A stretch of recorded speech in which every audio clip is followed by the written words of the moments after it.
Hey guys, this is Dan with Good Guys to Great Men. Thanks for watching today. Today I want to talk to you about something which I call make it happen versus let it happen. It's a bit of a mindset shift for guys that we talk to who come to us for coaching and for help with moving things forward in their lives. In particular, we're talking about relationships that are in trouble, where there's tension and frustration, where they're struggling. And part of the problem that we have here, especially as men, is that we always want to fix something, right? We're taught through school and work that we have to find a problem, solve a problem, find a problem, find a solution. That's what we're taught. That's what we're really good at, We have a really good way of focusing in on an issue, putting loads of effort and time into it and finding a solution. The problem is that when you bring that into a relationship, it just doesn't work. When you focus on a problem in a relationship, or when you put loads of energy into trying to resolve that problem, it essentially just exacerbates the problem. It makes it bigger.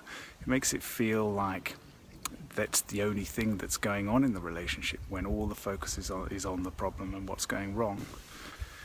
And that can result in additional tension. It can result in additional pressure being felt by your partner.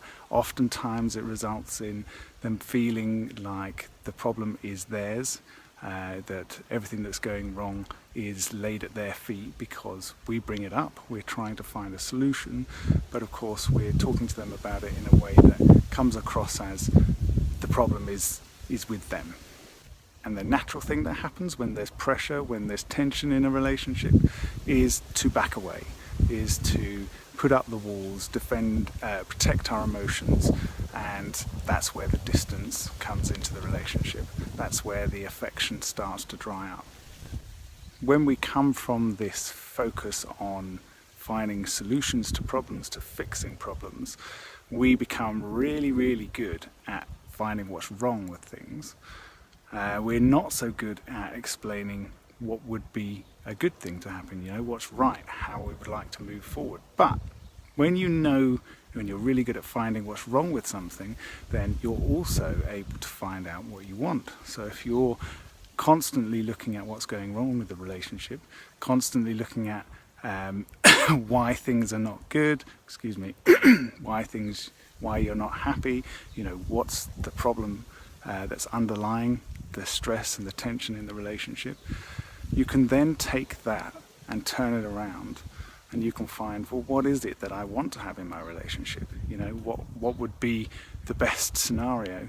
In a lot of cases, this might be, I want to feel respected, I want to feel appreciated, I want to feel adored, I want to feel affection, I want to feel kindness and generosity and love and closeness and togetherness, a unified front.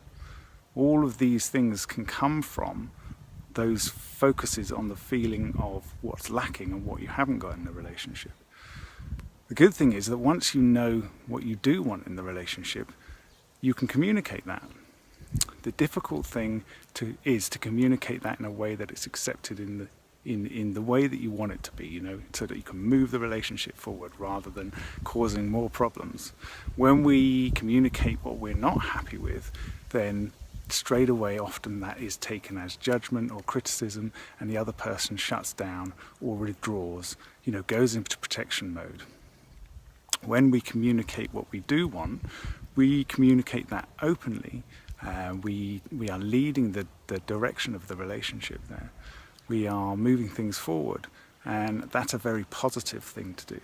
So when you want to communicate something that you do want in the relationship, it's a really good idea to have thought about what it provides for you.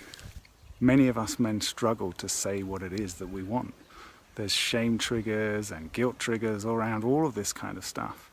But actually it's a really attractive trait to be able to just say, state, not question, not ask for her feedback, not need validation, just to say, this is what I really want from this relationship.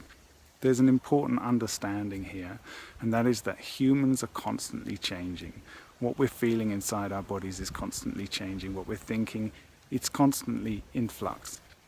bringing that awareness into the situation when you're talking to someone, especially around a difficult or a tense subject, enables you to empathize with them, to come with understanding, to be looking to see their perspective.